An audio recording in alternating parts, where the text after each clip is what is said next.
안녕하십니까. 제주 4.3 사건 재정립 시민연대 전민정 대표입니다.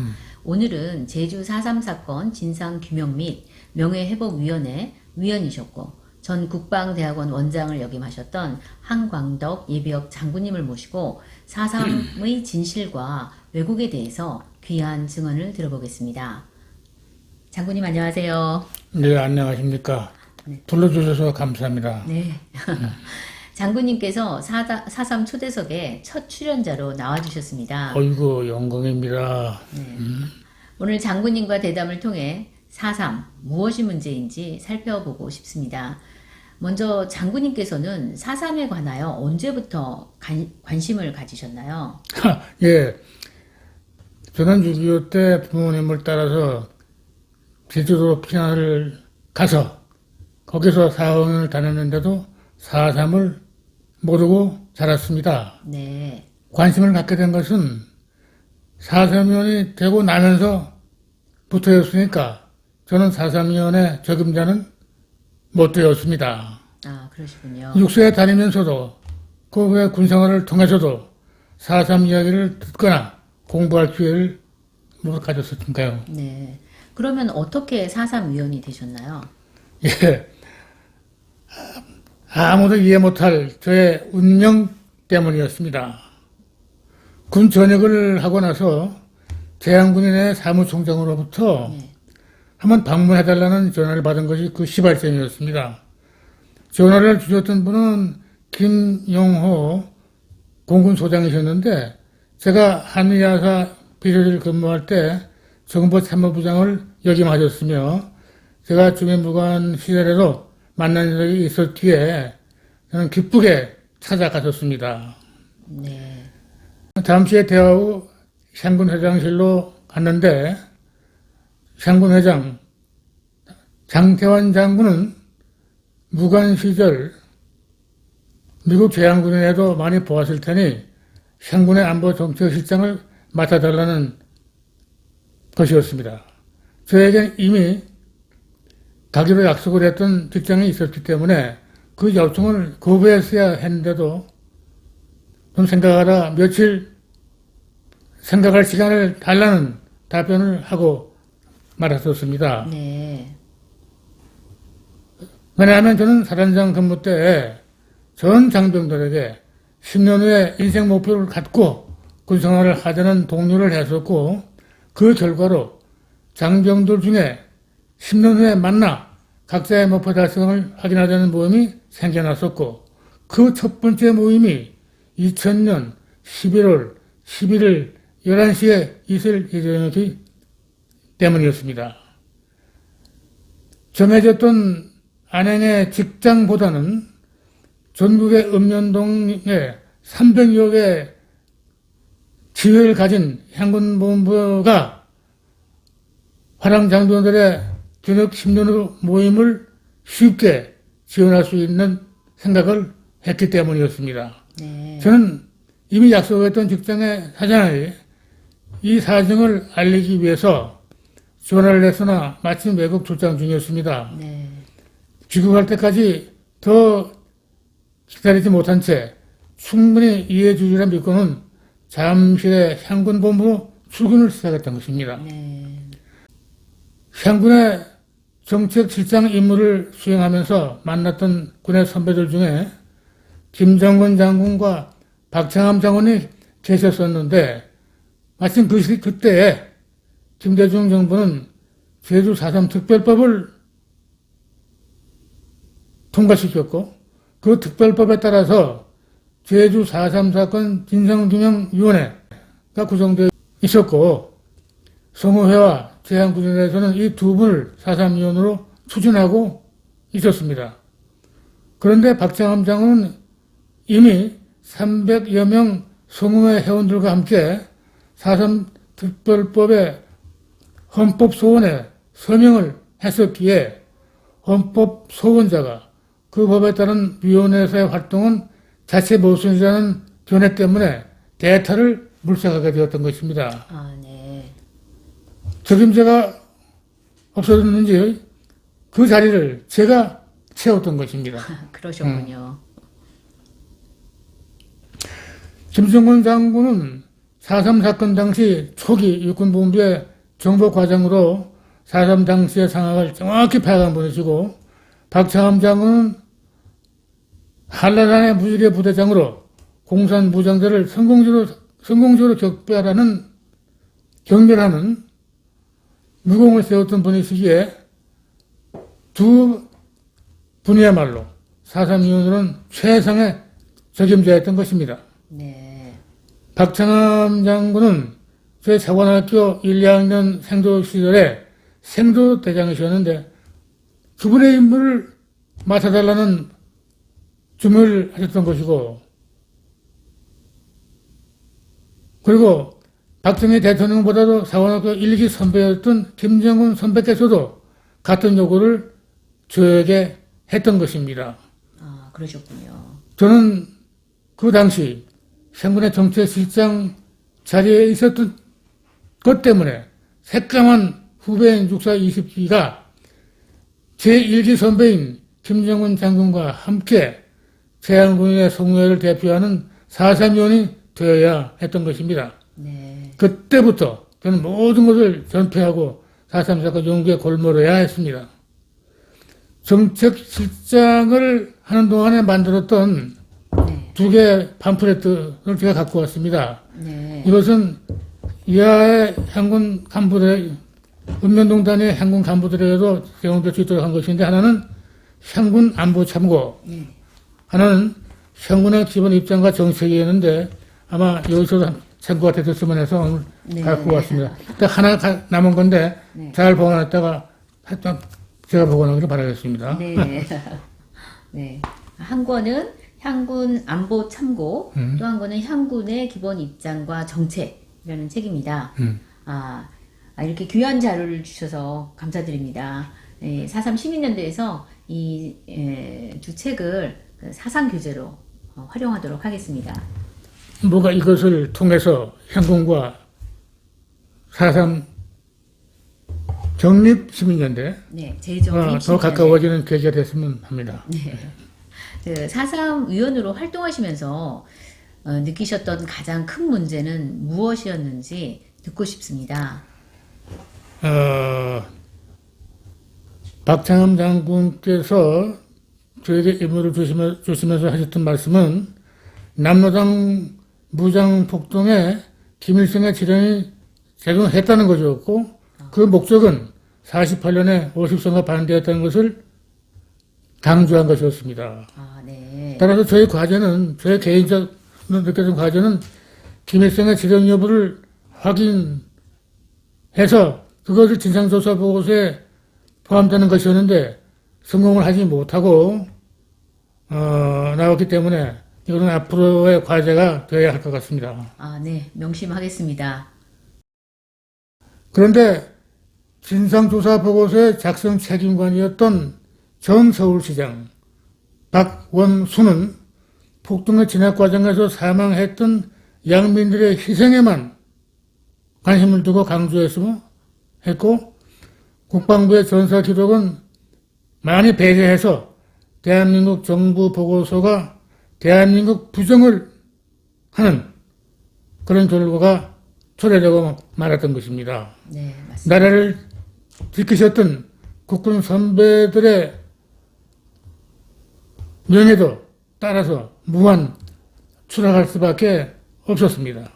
이 무한 추락된 국군 선배들의 명예를 살려내는 저 개인으로서의 유일한 방법은 4.3 사건 당시의 상황에서 양민의 피해를 피하려고 진압 자체를 피했다면 4.3 폭동은 확대되었을 것이고, 북한군의 6.25 남침 시 오늘의 대한민국은 이미 없게 되었다는 것을 강조하는 것이었는데, 제주 4.3의 희생자 유가족 대표도 이 사실만은 인정해 주었던 것입니다. 네.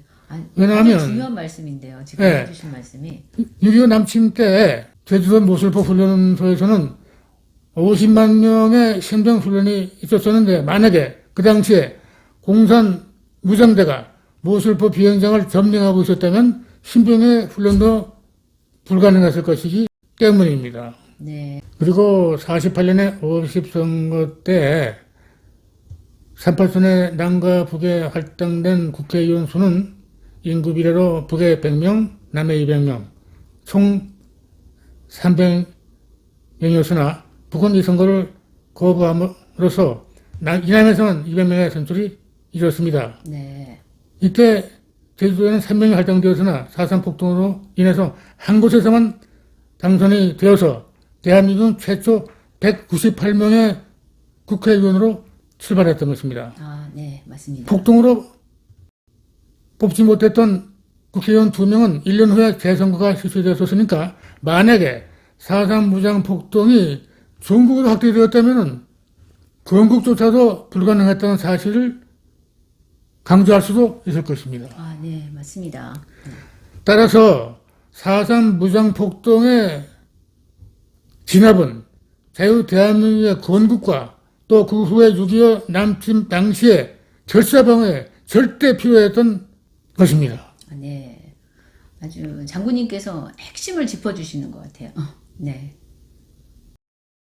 이러한 국방부의 전사 기록은 진상조사 보고서에 거의 반영되지 않은 채 반면에 민간인의 피해만 중점을 둠으로써 편향된 보고서가 되었던 것입니다. 네. 그 결과로 오늘날 현역 장병들의 명예가 희수되고 남로당 부역자들이 희생된 것처럼 왜곡되는 좌편향 보고서가 정부 보고서로 채택된 것입니다. 네. 정말 안타까운 일입니다. 안타깝죠. 통분을 느낍니다. 따라서 대한민국을 부정하는 4.3 사건 진상조사 보고서가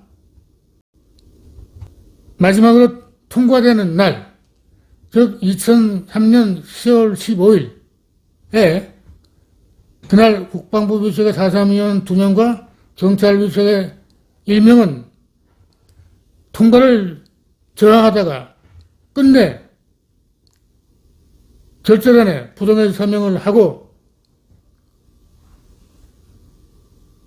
동반 사퇴를 선언할 수밖에 없었습니다. 그러나 국방부와 경찰 위촉위원 3명 전원의 사퇴는 언론에 보도되지 않은 반면에 차후 노무현 대통령의 4.3 사건에 대한 관측 보고만 보도됨으로써 국군의 명예는 추락되고 대한민국 정통성도 크게 부정되었던 것입니다. 네. 좌파 정권은 4.3의 본질을 말하지 않고 강경 진압만 부각하여 이 장군님과 같은 진실 규명을 원하는 분들의 뜻을 관철시키지 못해서 많이 속이 상하셨을 것 같습니다. 이 좌파 정권은 정권을 잡았을 때 자신들에게 유리하게 역사를 왜곡해서라도 그들의 목적을 관철시키는데 우파는 정권을 잡고도 4.3 추념일을 지정해 주는 등 역사 의식과 국가 정체성에 대한 인식이 부족하지 않나 싶습니다. 4.3 평화공원 명칭을 정하실 때 논란이 있었다고 하는데 어떻게 정해진 것인가요? 예. 이 평화공원, 제주 4.3 평화공원 명칭에 대한 토론이 있을 때 저는 적극 문제를 제기했습니다. 아, 네. 4.3 폭동에서 평화를 강조하려면 4.3을 빼든가 또 빼서 제주 평화공원으로 하든가 민간인 희생만을 강조하려면 평화를 빼고 제주 4.3 유령공원으로 해야 한다는 주장을 했었는데 네네. 강반길은 이 좌파의 고도였지요. 강반길은 4.3은 최초의 통일시도였으므로 평화를 넣어야 한다는 주장이었습니다. 네. 이 명칭 결정은 당시 유보되었고 그 저는 사퇴를 했기에 어떻게 합의가 되었는지는 모르고 있습니다. 네. 분명한 것은 강반길이 주장했던 최초의 통일은 이승만 박사의 자유민주주의 통일이 아닌 김일성의 공산화 통일이 분명하지 않습니까? 어떻게 생각하세요? 네. 장군님의 그 투쟁이 결코 헛되지 않을 것입니다. 과거 헌법재판소 결정에서 소수 의견은 수용자에게 남로당 수용자를 말합니다. 수용자에게 생활비 등을 지원하는 행위는 재산권 침해라고 하였습니다. 그렇지.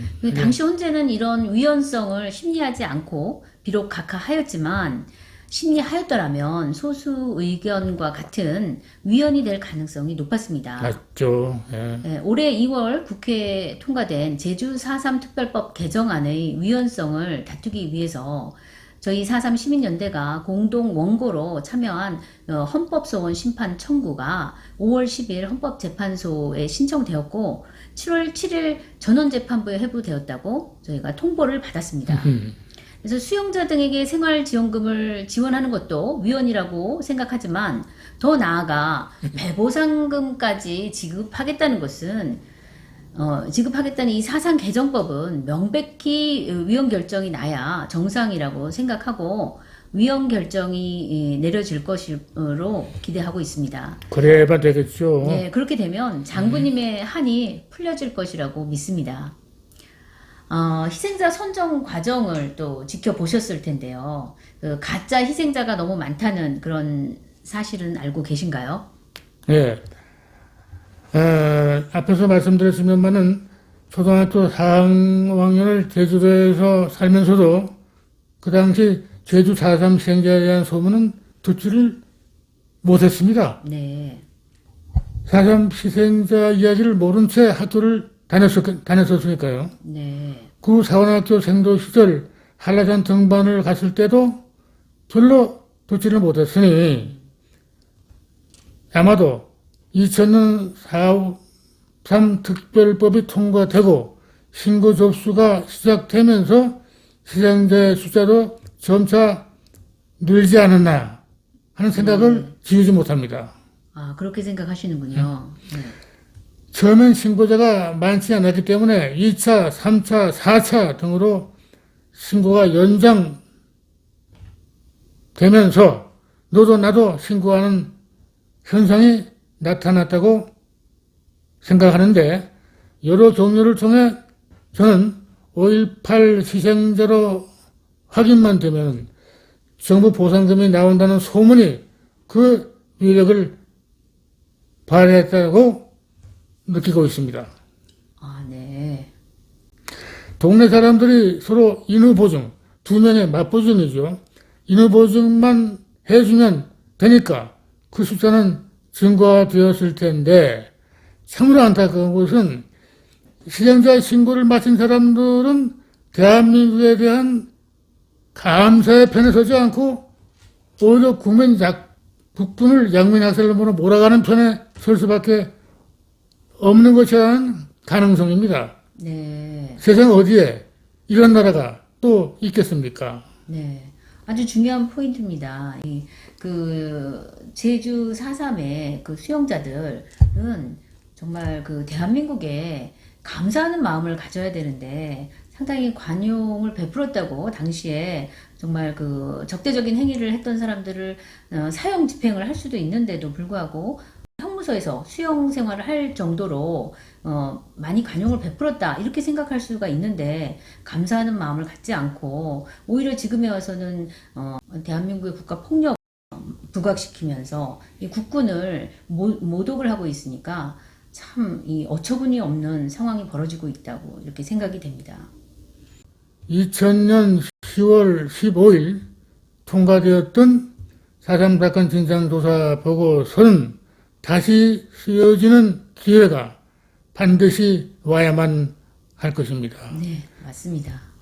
그래야만 자유대한민국은 튼튼히 지켜지고 현역의 국군 장병들 사기도 높이 진작될 것입니다. 제주 4.3 사건 재정립 시민연대 활동이 앞으로 이 방향으로 추진되기를 바라면서 오늘 4.3에 관한 제 소회를 들어주신 전민정 대표께 무한 감사를 드립니다. 제가 영광입니다. 장군님의 고뇌에 찬 그 수고와 노력은 어디선가 뿌리를 내리고 또 싹트고 있을 것입니다. 4.3 시민연대 고문님이 되어주신 것도 그런 노력의 하나이라고 생각합니다. 4.3 시민연대를 통해서 열매를 맺고 또 좋은 성과를 낼 수 있도록 앞으로도 건강하셔서 도움을 주시길 부탁드립니다. 감사합니다. 4.3대 고문으로 대해주신다니 큰 영광입니다만 제 구실을 다할지 모르겠습니다. 별 말씀을요. 최선을 다하겠습니다. 네. 대한민국 건국과 허국에 절대 기여하셨던 국군 선배들이 양민학살의 주범으로 몰려는 전상을 바라보며 쌓였던 그간의 고뇌가 앞으로는 새로 출발하는 제주 4.3 시민연대 활동을 보면서 큰 희망으로 바뀔 것을 느끼게 됩니다. 이기에 거듭 감사합니다. 네. 우리 한광덕 장군님은 국민들이 4.3에 무관심하고 침묵할 때 외롭게 싸우셨으나 이 좌편향된 보고서인 제주 4.3 사건 진상조사 보고서를 끝내 막아내지 못하시고 이 통안의 20년을 보내셨습니다. 장군님께서 못다하신 애국을 후배들이 반드시 이뤄내야 하겠습니다. 마지막으로 국민들께 한 말씀 부탁드리겠습니다. 부탁드릴 말씀이 많지만은 줄여서 요즘 대통령 선거 열풍이 온 나라를 흔들고 있는데 속히 안정되기를 바라면서 국민들께서 4.3의 진실에 대한 관심을 갖게 되기를 바라고 왜곡된 진상조사 보고서를 바로잡을 수 있는 대통령이 누구일까에 대해서도 깊은 관심을 주시기를 당부드리고 싶습니다. 그렇게만 되면 현역의 국군 장병들도 힘껏 가슴을 펼 수 있게 될 것이고 근본 새로 출발하는 4.3 시민연대도 4.3 사건 재정립 시민연대도 힘찬 활력을 얻게 되어서 대한민국은 앞으로 튼튼한 대로를 가게 되리라 기대합니다. 이야기를 끝까지 들어주신 여러분들과 함께 여러분의 앞에서 만세를 제가 부르겠습니다. 현역의 국군 장병 만세! 제주 4.3 시민연대 만세! 그리고 자유대한민국 만세! 만세. 네. 만세! 네. 아유, 감사합니다. 예, 오늘 한광덕 예비역 장군님을 모시고 4.3의 핵심을 짚어본 4.3 초대석은 여기까지입니다. 시청해 주셔서 감사합니다. 고맙습니다.